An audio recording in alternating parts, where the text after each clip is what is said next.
l'impression que mon derrière il est en PLS, je le retrouve plus. Il a disparu. Ma libido était genre multipliée par 10. J'arrivais même plus à me retenir des fois. Je repoussais, mais à un point, ça me dégoûtait même littéralement. La digestion devient compliquée. Après, c'est comme si je manque d'air, j'arrive plus à bien respirer.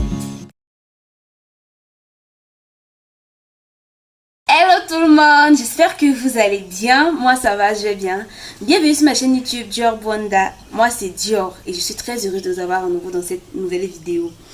Alors voilà, pour ceux qui me découvrent, n'hésitez pas de vous abonner et d'activer la cloche de notification pour ne pas manquer mes prochaines vidéos et surtout si mon contenu vous plaît. N'hésitez pas également de faire un tour sur la chaîne pour être au pas des anciennes vidéos et tout. Donc voilà, au cas où certains d'entre vous ne le sauraient déjà pas, je suis enceinte et c'est ma première grossesse. C'est-à-dire que c'est les montagnes russes depuis quelques mois. Et dans cette vidéo, j'ai décidé de vous parler, de vous dire à peu près tout ce que j'aurais aimé savoir avant de tomber enceinte. Les choses que j'aurais aimé savoir que ça va changer dans ma vie avant de tomber enceinte. Ça, c'est à peu près tout ce que j'aurais aimé savoir. Et également, j'aimerais que vous me disiez, que ceux d'entre vous qui sont déjà parents, me disent dans les commentaires les choses qu'il faut que je sache avant d'accoucher. Parce que là également, j'aimerais être préparée. La grossesse, c'est vrai, c'est quelque chose pour laquelle je me suis toujours préparée psychologiquement depuis ma plus tendre enfance. Mais il y a quand même des choses que on ne savait pas que c'est comme ça que ça allait faire en fait. Donc là, dans cette vidéo, on va en parler pour que ceux d'entre vous qui ne le sont pas encore puissent avoir une petite idée de comment ça se passe une fois qu'on est enceinte, n'est-ce pas? Et ceux d'entre vous qui sont déjà parents, n'hésitez pas de me dire dans les commentaires si vous voulez quelque chose ou alors les choses il faudrait que je sache en fait avant d'accoucher pour que je puisse être beaucoup plus préparée psychologiquement, n'est-ce pas la famille? Donc avant de commencer, si ce genre de vidéo t'intéresse, laisse-moi un pouce bleu en l'air, donne-moi ton impression dans les commentaires et surtout, comme je l'ai dit, abonne-toi et active la cloche de notification pour ne surtout pas manquer les prochaines vidéos. Donc la famille, sans plus tarder, let's go. Alors la famille, on va commencer. Avant de commencer, dites-moi, est-ce qu'il y en a parmi vous qui sont enceintes ou alors qui prévoient de tomber enceinte ou alors qui viennent d'être parents pour la première fois, hein? Parce que si vous êtes déjà multipare, je pense que cela ne va plus trop vous concerner. Je pense que généralement, les symptômes changent en fonction du nombre de grossesses et même de la personne en question. Donc les symptômes que moi j'ai ne seront pas forcément les symptômes que vous autres aurez. Parce que moi, je ne cherche pas à stresser quelqu'un en même temps. Les symptômes donc, que moi j'ai ne seront pas forcément les symptômes que vous aurez, ou alors ne seront pas forcément les symptômes que d'autres personnes auraient pu avoir. Donc, la polémique, franchement, peut se retrouver à être très grande.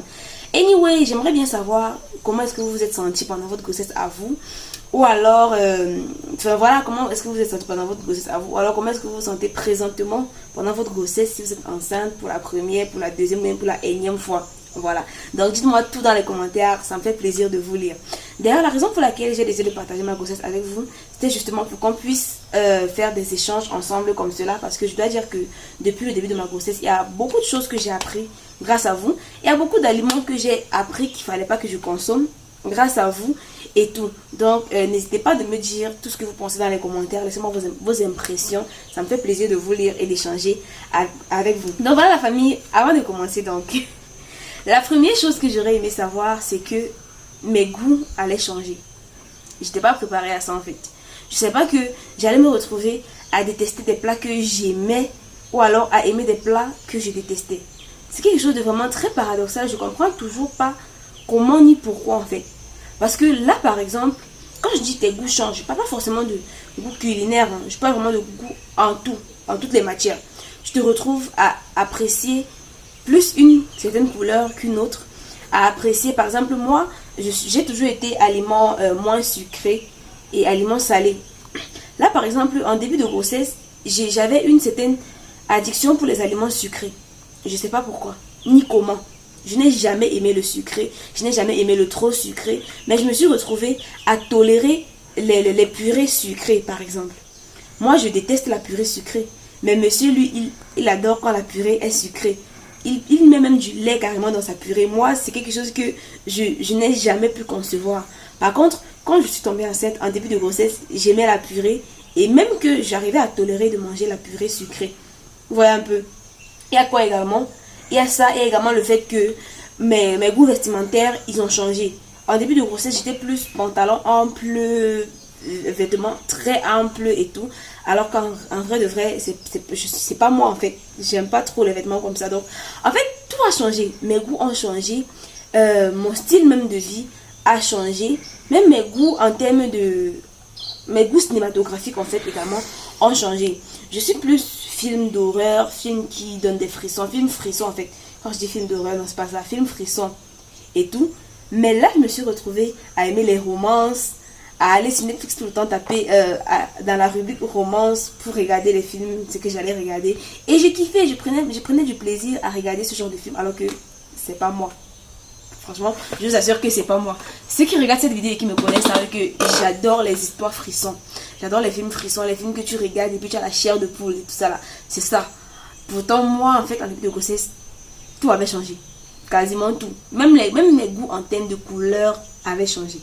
Voilà. Donc ça, c'était pour la première chose. Dites-moi dans les commentaires si également vous avez vécu ça. Ça, en tout cas, j'aurais aimé savoir avant de tomber enceinte. Ça m'aurait évité de faire du shopping, d'acheter des vêtements sexy, des jeans près du corps, des jeans moulants et tout. Alors qu'une fois enceinte, c'est pas ça que j'allais aimer. Ça m'aurait évité tout cela. Voilà. Donc, pour la deuxième chose que j'aurais aimé savoir avant de tomber enceinte, j'aurais aimé savoir que mon humeur n'allait plus dépendre de moi. Je m'explique. Le matin, par exemple, en fait, il y a des jours où tu es très irritable. Tu ne sais pas pourquoi. La moindre petite chose t'énerve. Tu te plains de tout et de rien. Genre, peut-être, si tu as l'habitude de ne pas trop apprécier qu'on fasse une chose d'une certaine façon, là, ça va se multiplier par 10. C'est-à-dire que, à la moindre petite erreur de quelqu'un dans ton entourage, tu vas te fâcher. Même que, après une réflexion, tu vas te demander, mais attends, mais pourquoi est-ce que je me fâche alors qu'en vrai de vrai, il n'a fait que faire ça aussi. Mais c'est pas toi qui le fais. Donc, genre, tu es irritable fois 1000. Tout t'énerve. Tout t'énerve. Parfois, même toi-même, en fait, tu t'énerves. Genre, tu te lèves, tu es fatigué, bien tu as des nausées. Et ça t'énerve d'être fatigué. Genre, c'est comme si ça dépendait de toi, en fait. Parfois, je vais prendre un exemple simple. J'arrive même pas à trouver d'exemple concret. Tellement ce que je dis, c'est bizarre. Pourtant, ça m'est arrivé.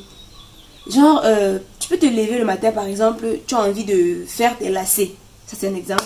Tu as envie de faire tes lacets. Ou alors même de nouer, de faire le nœud sur ta robe. Mais tu n'arrives pas à faire le nœud. Tu essaies plusieurs fois, tu n'arrives pas à faire le nœud. Tu perds patience et tu finis même par déchirer la robe parce que ça t'énerve. Ça t'énerve de ne pas pouvoir faire le nœud. Et ce sont des choses que je ne savais pas. Je ne savais pas que ma patience allait être mise à l'épreuve aussi souvent. Tu perds patience très facilement. Quand peut-être, je sais pas, tu regardes peut-être un film et que la scène ne se déroule pas comme tu l'aurais souhaité. Tu peux même te retrouver, tu te retiens même, je sais pas, de jeter un truc à travers l'écran. Alors que c'est pas de ta faute, je sais pas, c'est pas de ton chef-d'œuvre en fait.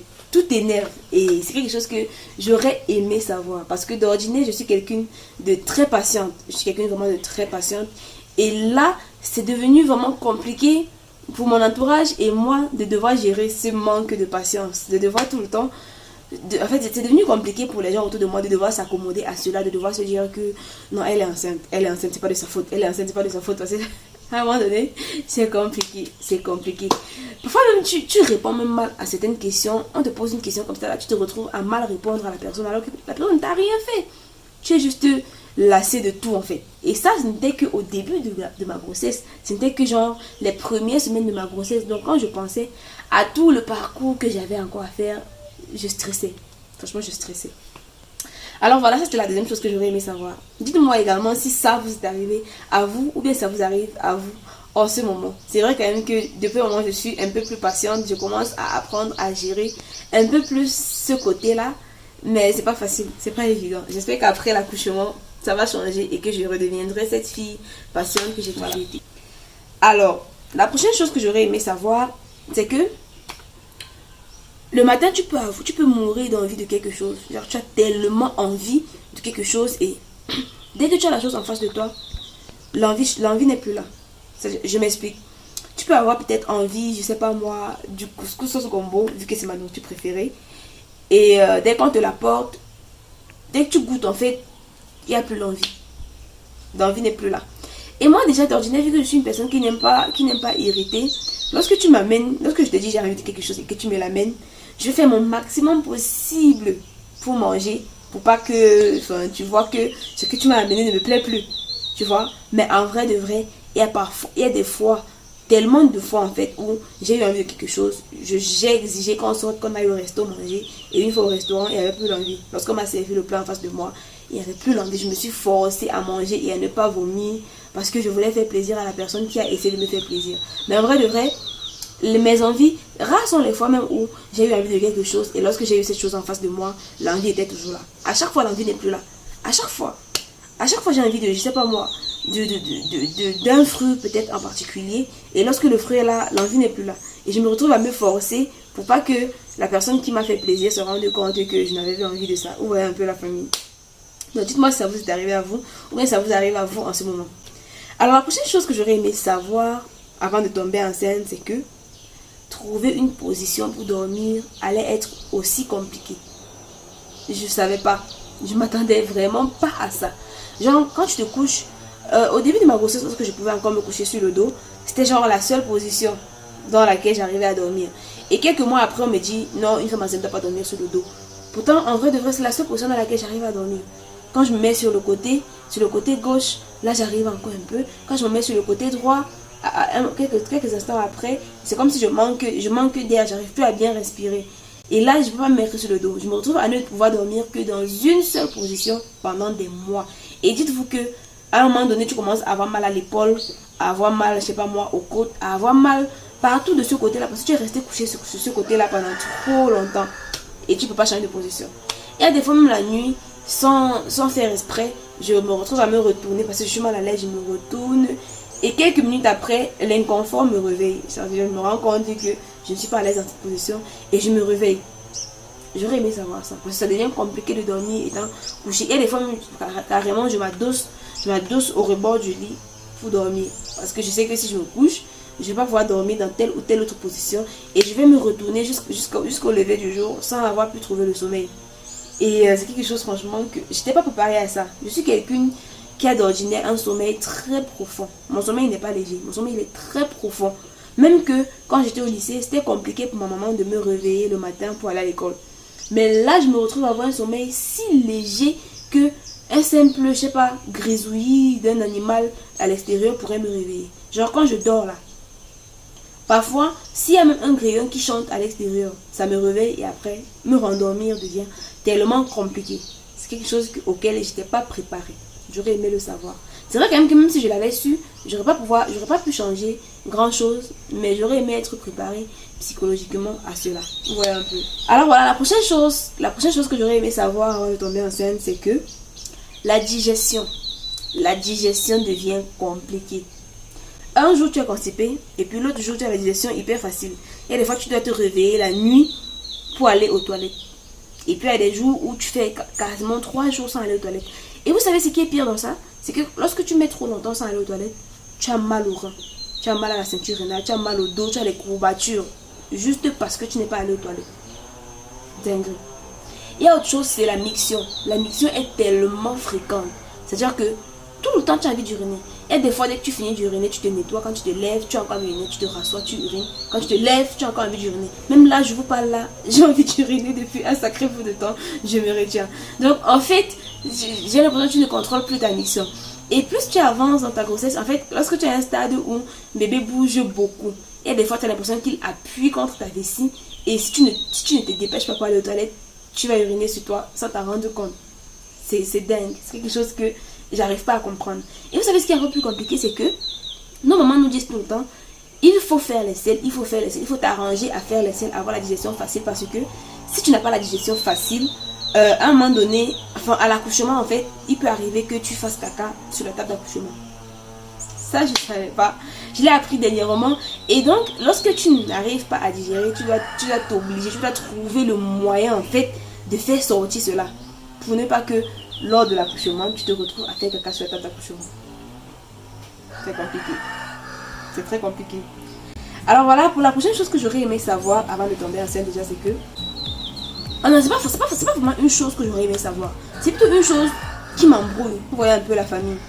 D'un coup, on te dit, mange bien pour que l'enfant grandisse. Parce que si tu ne manges pas bien, l'enfant n'aura pas assez de nutriments dont il a besoin pour se développer.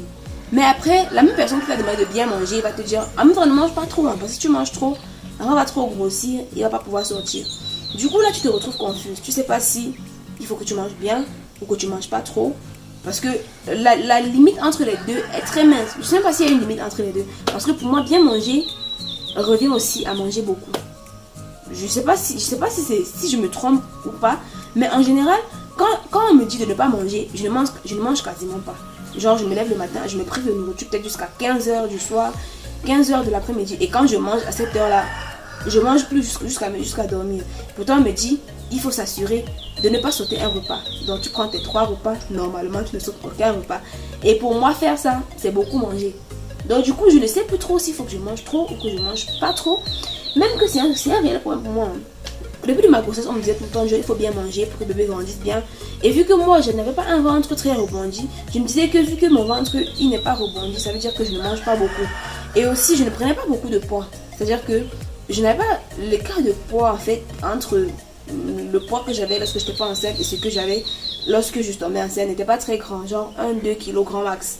Et tout le monde me disait qu'à ce stade, normalement, tu devrais avoir pris minimum 10 kilos. Et ça fait que je mangeais beaucoup. Et quand j'arrive dans l'hôpital, là, le médecin me fait comprendre que le bébé est en train de grandir beaucoup trop vite. Et qu'il faut que moi je vais dire ça, je lève un peu le pied sur l'accélérateur. Et quand il m'a dit ça, la famille, j'ai arrêté de manger. Littéralement. Et un mois plus tard, quand je retourne à l'hôpital, on me dit plutôt que là, il faut que je mange beaucoup parce que le bébé ne grandit pas suffisamment bien. Et je suis confuse en fait. Il faut que je mange bien ou que je mange pas bien. Parce que là, je comprends plus. Ça, c'était un point que je voulais clarifier avec vous. Dans les commentaires, dites-moi ce que vous en pensez. Dites-moi franchement si vous avez des astuces pour que je mange, pour que j'apporte suffisamment de nutriments à bébé sans pour autant en faire trop. Dites-moi dans les commentaires, j'aimerais savoir. La famille, il y a autre chose que j'aurais aimé savoir. La perception des goûts, des odeurs et des goûts change littéralement. Je m'explique. Avant de tomber enceinte, j'avais un parfum Zara que j'adorais. Je le mettais genre tout le temps. Quand je suis tombée enceinte, le premier symptôme a été le dégoût de mon parfum. C'est-à-dire que l'odeur a commencé à me dégoûter à un niveau où même les vêtements qui avaient réussi à garder cette odeur-là, même après lavage, je n'arrivais plus à les mettre. Une simple petite... En fait, je ne sais pas comment est-ce que je vais vous expliquer ça. C'était une odeur que j'adorais. C'était un parfum que j'ai utilisé. Lorsque c'est fini, je suis allée chercher le même pour continuer d'utiliser et tout. Et lorsque je suis tombée enceinte, cette odeur a commencé à me dégoûter à un point où je me suis débarrassée de mon parfum. Genre, je m'en suis débarrassée. Là, même si j'accouche, je ne pourrais même plus le retrouver la bouteille pour continuer d'utiliser. Parce que l'odeur me dégoûtait tellement que je m'en suis débarrassée. Et ça ne veut pas dire que les odeurs me dégoûtent. Hein. Loin de là. Il y a les odeurs de la famille, jusqu'à présent, je continue d'aimer. Il y a les parfums que je tolère. Les parfums dont je tolère l'odeur. Jusqu'à présent, c'est pas dire qu'à présent, je n'aimais pas de parfum. Il y a les odeurs que je continue de tolérer. Mais il y a les odeurs qu'avant j'aimais, que je n'aime plus. Il y a les odeurs qu'avant je n'aimais pas, qu'aujourd'hui, j'arrive à tolérer. Il y a les nourritures. Il y a les nourritures qu'avant, je n'aimais absolument pas. Qu'aujourd'hui, je me retrouve à en avoir envie, mais à un point. Il y a les nourritures qu'avant, j'aimais. Famille, je vous dis comment j'aimais le héros. J'aime toujours le héros. Ça n'a pas changé. Mais je n'arrive plus à terminer un plat de héros. Je n'arrive même plus. En fait, quand je mange, même si, peu importe la quantité de piment que j'ai mis dans la sauce pour pas qu'elle me dégoûte, ça finit toujours par me dégoûter. J'arrive pas à faire tenir ça dans mon ventre très longtemps. Il faut déjà une nourriture que même notre bouffe forcée à manger, après ça ressort. C'est un peu ça. Et je savais pas. Il y a une nourriture que j'aimais, que je n'arrive plus à manger. Il y a une nourriture que je n'aimais pas.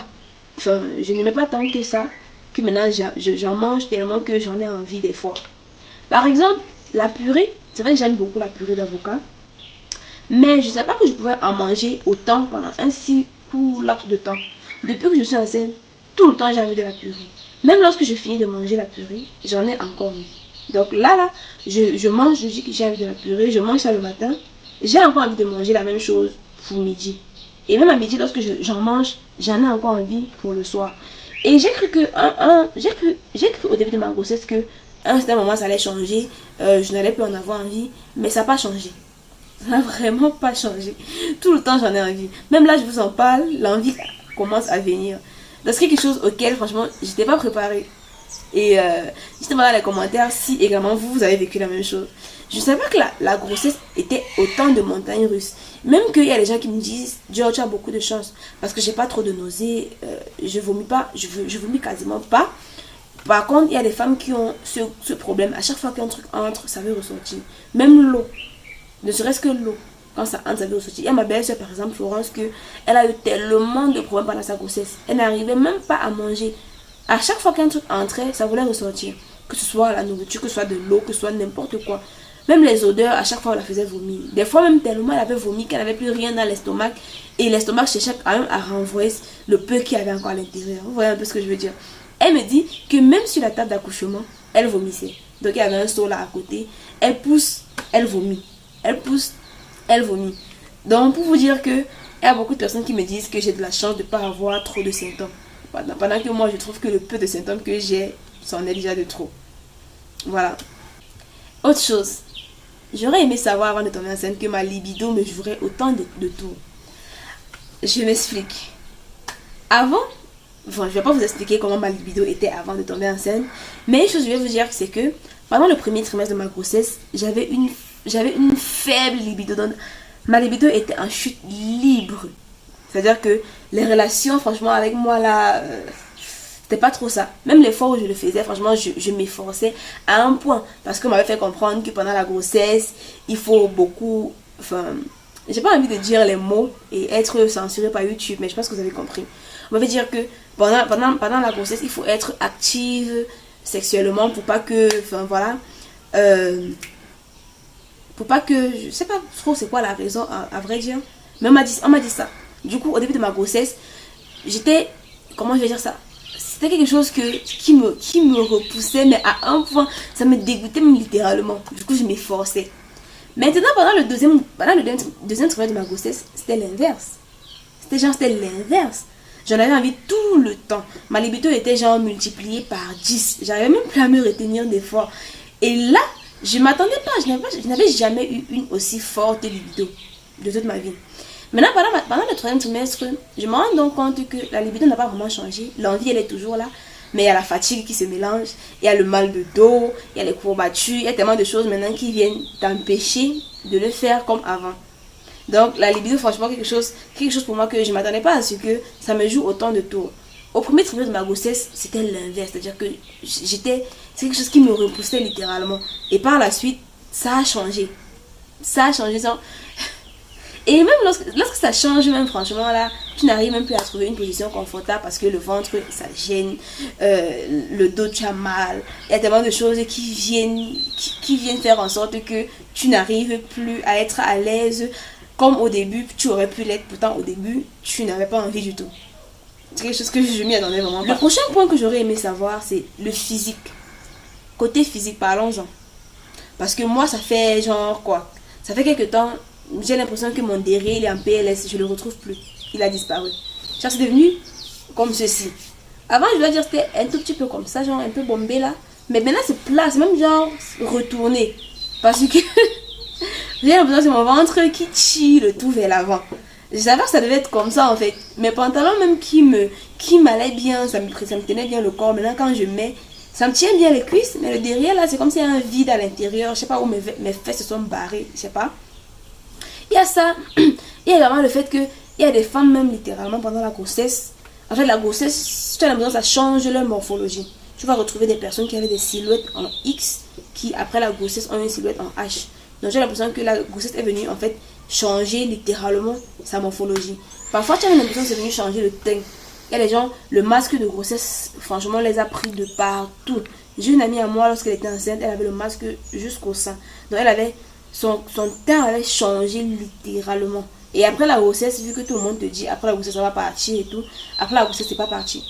Genre c'est resté. C'est resté jusqu'à peut-être 2 ans après l'accouchement. Elle a commencé donc elle-même à faire des soins pour que ça parte. Même qu'aujourd'hui c'est pas entièrement parti. Les séquelles sont restées. Il y a des personnes que les oreilles grossissent, le nez grossit, les lèvres grossissent et tout. Donc moi franchement j'ai eu beaucoup de chance de ne pas avoir de masque de grossesse. Mais c'est pour vous dire, à vous, les jeunes mamans qui ne sont pas encore tombées enceintes, que avant de tomber enceinte là, il faut vous apprêter psychologiquement à ce que votre physique, il peut changer. Moi déjà pour ce point là, psychologiquement, j'étais un tout petit peu apprêtée. Et j'ai eu beaucoup de chance. Donc il faut déjà être apprêté psychologiquement au fait que le physique, il peut changer littéralement. Vous allez vous regarder dans le miroir et ne même pas vous reconnaître. Par contre, là, j'ai l'impression que je ne parle que des mauvais côtés, ou du moins des côtés pas très agréables de la grossesse. Je vais donner l'impression à certains d'entre vous que être enceinte, c'est une fatalité. Mais c'est pas le cas. C'est pas le cas. Franchement, c'est quelque chose de merveilleux, de fabuleux. C'est genre quoi? Je sais même pas comment est-ce que je vais l'expliquer. C'est vrai que c'est les montagnes russes, ton humeur ça change. Le matin tu peux être de bonne humeur, le soir c'est autre chose. Tu peux être de bonne humeur une seconde et la seconde après ça change.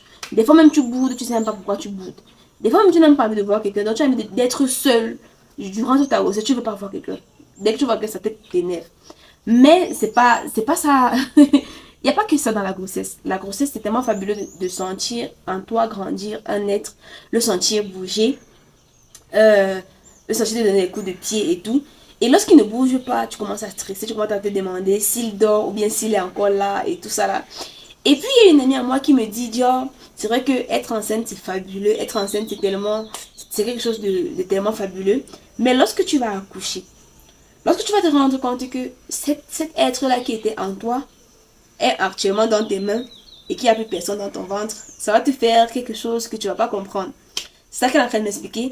Et je me rends compte que, oui, c'est vrai, j'ai toujours perçu l'accouchement juste comme ensuite tu as un bébé en main, donc tu vas t'occuper et tout. Mais le côté sentimental et tout ça là, j'arrive pas à percevoir.